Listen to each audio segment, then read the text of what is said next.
Hey y'all, welcome back to our channel. I'm the keeper of the home here at 4D Farms, so thank y'all for tuning in with us today, or me today. There's nobody else here but me. Today I'm going to be showing y'all how I do rainbow pancakes. My granddaughters, grandkids, depending on when you're seeing this video, love rainbow pancakes. They love to pick out their color, fix them up with sprinkles and whipped cream and chocolate syrup and all that good stuff. So I'm going to show y'all how I do rainbow pancakes. So just stick in with me today. I took a recipe off of a self-rising flour bag of self-rising flour. I just used that recipe. I just doubled a little bit because I'm going to be batch cooking. So I've got all my batter here in my mixer. So we're going to turn that on a little bit. Get that good and mixed up. And then after I get done mixing this up, I'm going to show you how I'm going to divide the batter and make all of my colors, and then how I bake them and how I store them in the freezer, so we can just whip out one every morning for breakfast. And they pick their color, and you can either toast them or you can heat them up in the microwave. So I'm going to let that mix there for a little bit, and y'all just hold tight and I'll bring you back. Okay, I've got my batter all mixed up. So this is what I do. You take even amounts of your batter first and divide it into separate bowls. There's 6 colors of the rainbow, but when you're doing food coloring, unless you buy the packet that's got all different colors in it, you're going to have to get creative. I've just got the ones here that just comes like the primary colors, 4. So I'm going to have to get creative, and I'm going to have to mix some of mine together. Like for purple, I'm going to have to mix red and blue. Let's see, I may not even have enough red to do a pink pancake. But that's okay. I'll have plenty of colors for them to choose from. But you just get creative with it, y'all. So you divide your batter up evenly first between all the bowls. Make sure you got you enough bowls out here. And then go back and just keep distributing it evenly between all the bowls. I'll have to go back and add another scoop probably, or a half a scoop to the bowls. Alright, so now I got some left over, so I can go back and add just a little bit more to each bowl. I'm making a whole batch of these, and they're going to go in the freezer, so this is a doubled recipe. You don't have to double it, only if you just want to make a big batch and have some on hand. You never know, grown-ups might like these, and they might grab them some for breakfast. Oh. Alright, let's get one in here. Now the rest of this is probably enough to go in. I gotta grab my spatula. The rest of this is probably enough to go in this last bowl. So I'm going to scoop off the rest of this, because I'm actually going to use something different to ladle out my dough. Not my dough, but my batter for the skillet, for the pan. Alright? So we're going to get the rest of this in here. Yeah, that's just enough to go in this one. I got it even.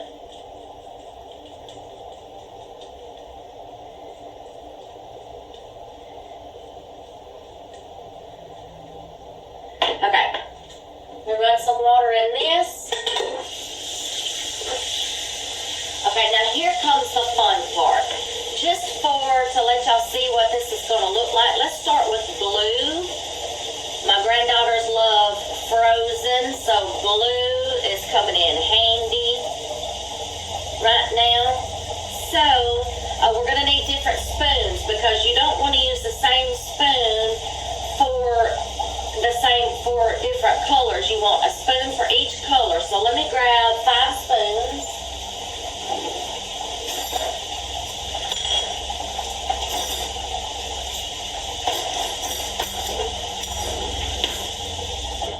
Alright, I got 5 different spoons.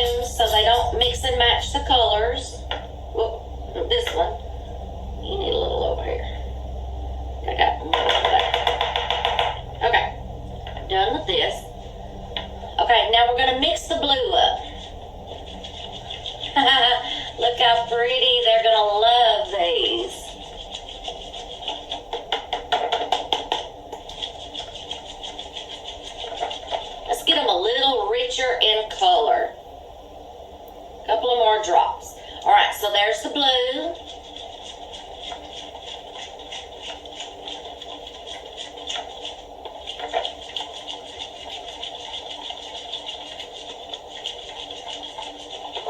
I wish I had more red because I need purple and I'm going to need orange. Let me save the red to make purple. Okay, so let's go ahead and do the purple next and finish using the rest of my red. Now I may have enough because I need just a little bit to make orange. So let's get blue in here. Now you have to play around with blue and red to see lighter or darker. Alright, this is looking pretty good.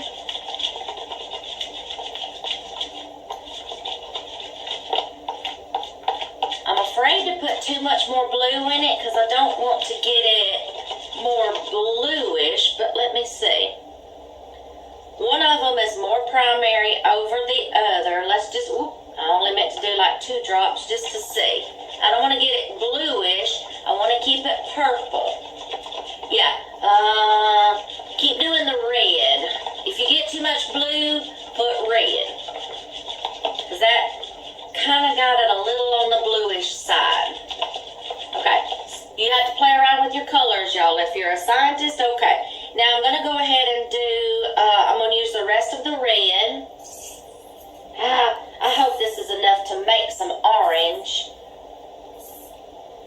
Red is a good primary color because it's like stains. So it doesn't take a lot of red to do orange or purple. Come on, get down in there. I got one more drop in there, and that would be, come on, perfect. Okay.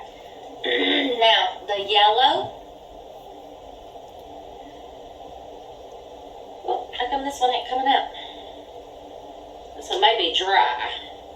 Because this one, I lost the lid on this one. I lost the lid on this one somewhere. So I think this one's gotten dry. Okay, we might have to throw that one away. Let's use the rest of this. I'm fixing to get my husband to order me pastel, primary colors, everything. Alright, so yellow and red makes orange. Let's look and see. Yes. There we go. Well, it still looks kind of more on the yellow side because I don't have a lot of red. If I'd have had more red, this would have been perfect.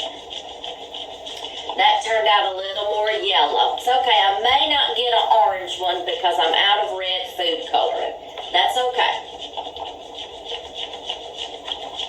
We'll just use that as yellow. Okay, so we've got blue, we've got purple, we've got supposed to be orange, but that's going to be our yellow. Now we need green.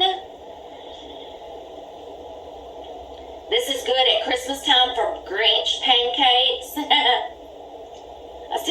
I may play around with some colors and see what. I know yellow and blue make green, so I don't need to mix those.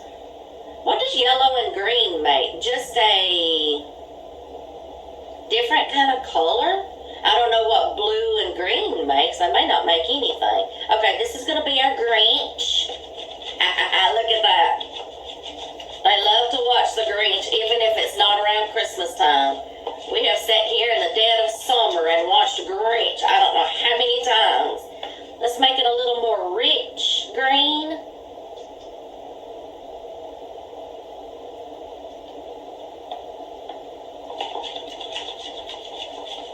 Green. Yeah. And you can play these things up. You can do anything. Pastel colors. Get the pastel food color in. Get your primary color food color. I'm going to go ahead and do just a nothing but yellow because it'll be a little. That looks like a cantaloupe kind of color. Let's just do nothing but yellow, no red. Let's see what this is going to look like. And it's going to wind up looking like that one. A little brighter though. If I would have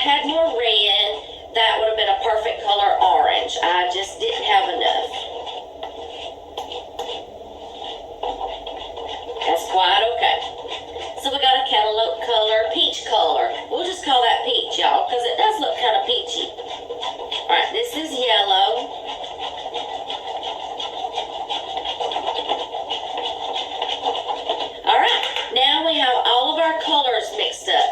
So you're going to want to cook one color at a time. So let me get all the lids back on these so they don't stain my countertop. All the lids back up. Okay, we got all of our colors incorporated good. So now what I'm going to do is I am going to heat up a skillet with just a little bit of butter.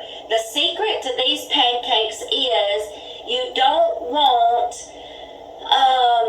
to scorch them on one side. You don't want them to get brown on the outside. You've got to do a low heat and just a tad bit of butter just to keep them from sticking, or use a non-stick skillet. You don't want them to get the brown marks on the outside of the pancakes like you normally do.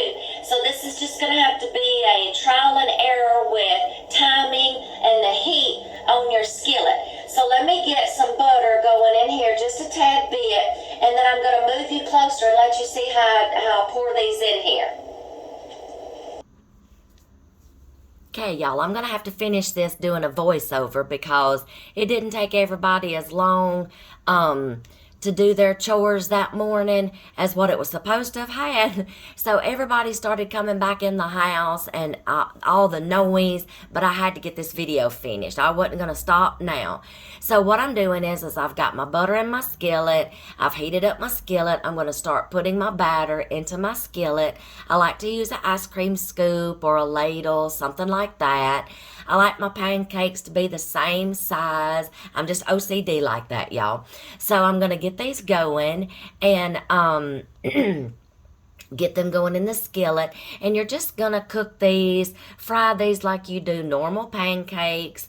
You're going to just kind of watch your heat. Like I said, you don't want your butter to scorch. Your first batch is going to kind of be your tester because you're going to have to get your heat up and regulated to stay at that temperature, you know, to cook the rest of the batch. So your first batch is like your guinea pig, I guess. So I'm going to finish getting this batter in here, and I'm going to start frying them up like you do normal pancakes. I like to get every little bit out of those bowls, y'all, as I can. Okay, so I'm going to start looking for bubbles on the top. If you've ever cooked pancakes, you'll know what I'm talking about. You start looking for those bubbles. And then you start checking to see if they're getting pliable and done on the bottom, so you can get that flip and they can be stiff enough on the bottom so you can get that flip without splattering batter everywhere. So that's just kind of like what I'm checking on right now. And just looking for doneness on the bottom, so that way I can just get that perfect flip. So we're just going to keep on checking them. All right, here we go. They've puffed up. See how pliable they've gotten on the bottom, to where that way I can move them and flip. I love it without get splattering batter everywhere. So I'm just going to keep on flipping these, checking for doneness on the bottom.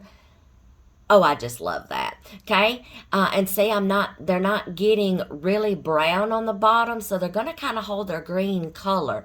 But now, you know, like I said, as the pan gets hotter, then, you know, you've just got to just look out for that, because it's probably going to happen. And then just regulate your heat, but just keep an eye on your pan and on your heat, and just keep them regulating. Flip them back and forth, you know, until they get done on both sides. So I'm just going to continue to let them cook on this side a little bit more. Okay, here we go. I've let them puff up. I've let them kept flipping them till they got done on both sides. And you see some of them still got a little brown because my heat is beginning to fluctuate and get a little higher, so I'm having to adjust my heat. I'm going to put them on this plate so they can be cooling off while I get the next batch going. So I'll set them over to the side. I've got the next ones poured in there, and we're going to start doing the same thing. I'm going to check for doneness on the bottom, and then I'm going to I'm just going to have to separate them because they kind of started running together. There we go. I got that perfect flip. Didn't splatter my batter everywhere. So we're getting there, y'all. Okay, so we're going to try to do this with all of them. I'm going to scoop up underneath and just check for doneness. Oop, see, that's what you got to look for right there. That one's got to cook a little bit more. That one wasn't all the way done. Wasn't done enough on the top that I could flip it without splattering it. Some of it just came off the top, as you see. So I'm going to give that one a little bit more. Give it a few more seconds. Then we're going to check some more to see if I can flip them without splattering batter. Let's see how this one does. Oh, there we go. That one did just fine. It's okay. They're getting just a little tinge of brown on the bottom. Like I said, I'm just having to play with my heat. There we go. That one's better. Just play with your heat a little bit. Keep it regulated. Don't let it get too high, but don't let it get too low that it takes forever for them to cook.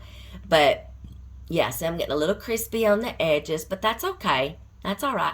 It's just trial and error, y'all. Every pan is different, and every stove is different. Okay, so just check your heat and regulate it. All right, I have all the pancakes cooked, fried, whatever you want to call them. I have laid them all over to the side on this cutting board to let them cool off completely before I try to start putting them in this Ziploc bag. If they're not cooled off when you put them in this Ziploc bag, when you put them in the freezer, that steam is going to create ice crystals. So you've got to make sure that they're cooled completely before you put them in a Ziploc bag or whatever container you're going to put them in. You don't want to form ice crystals as they freeze because steam will do that. So I'm going to leave these here and let them continue to cool off and then put them in this bag. All right, got them all cooked, all cooled off. And when you get ready to stack these in your bag, you can layer them like I'm doing, or you can separate the layers with paper towels. But I have found that as many batches as I've done and as many years as I've been doing this, I don't ever have a problem with them. They stick together, yes, because they've been frozen together, but I've never had a problem getting them apart when I want to just take one or two out of the bag. And but if they do stick together, just take you like a little butter knife and just kind of pry them apart. But there you go. We have rainbow pancakes, frozen for easy breakfasts in the morning. You can grab this bag out of the freezer, take out one or two, put the rest of them back in there. Easy peasy breakfasts in the mornings. All you got to do is heat these up in the microwave or the toaster and put your fixings on them. So there you go. You got a good healthy breakfast, homemade breakfast, and you got color. So there's your rainbow pancakes.